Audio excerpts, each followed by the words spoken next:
Maraming salamat po sa inyong araw-araw na pagsuporta, panonood sa aking YouTube channel, sa lahat ng mga may katanungan sa kanilang GCash account, GLoan account, GCredit. Salamat po dahil ang DJ Chico ang inyong unang laging pinupuntahan. Kung hindi ka pa nakasubscribe sa YouTube channel ko na ito, malaking bagay po na baka pwedeng mag-subscribe po kayo. Paki-like nyo na rin po ang video ito para mas makagawa pa tayo ng mas marami pang video na may kinalaman po sa inyong mga experience, sa inyong mga katanungan tungkol po sa GCash. At mas maganda po kung may katanungan kayo ngayon kung bakit kayo nanonood ng YouTube video na ito, ang maganda pong gawin ninyo yung katanungan po ninyo ngayon, i-type po ninyo dyan sa comment section sa baba.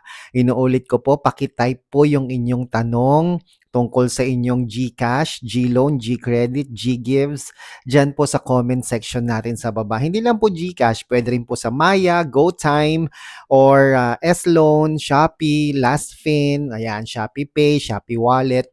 Paki-comment down below po yan para magawan po natin ng video at makatulong din po sa ibang nagkakaroon din ng problema kagaya po sa inyo. At ngayon, tayo po ay darako na sa katanungan na ating natanggap mula sa isa sa ating mga subscriber. Narito po. Comment mula kay Neil Ane. Yan, one day ago. Ako din po humiram ako sa GLoan. Hindi rin po pumasok sa G-Wallet. Anong pong gagawin ko, sir? Narito po ang ating katugunan para kay Neil. Hello sa iyo, Neil Laneg. Naiintindihan ko ang pag-aalala mo. Nakakakaba talaga kapag hindi agad nagre-reflect sa account ang inaasahang pera, lalo na kung galing ito sa isang loan.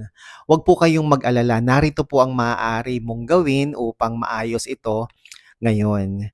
Maghintay ng 24 to 48 hours. Minsan kasi ay mayroong system delay ang GCash. Madalas ay kusaring pumapasok ang pondo sa iyong G-Wallet kapag nag-normalize na ang system. Number 2, i-check mo ang iyong transaction history. Silipin mo ang iyong transaction logs sa app, ang iyong SMS inbox para makita kung may text message na nagpapatunay na pending o processing ang iyong GLoan disbursement. Tapos, check mo rin ang iyong GCash inbox. Mag-submit ng ticket sa help center.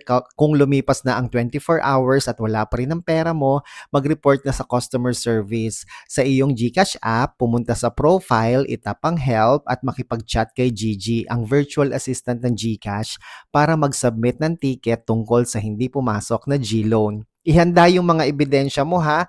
Kumuha ka ng mga screenshot ng iyong GLoan approval message o ng iyong dashboard ng GLoan na nagpapakitang nabawasan na ang limit mo o na-approve ang loan mo bilang patunay. Sana ay ma-resolve agad ang issue na ito para magamit mo na ang iyong perang hiniram.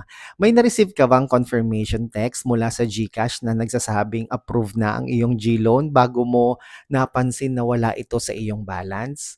Yan, please comment down below. Kung may katanungan pa po kayo, comment down below lang po. Ako po si Chico. Enjoy the rest of the day and God bless po.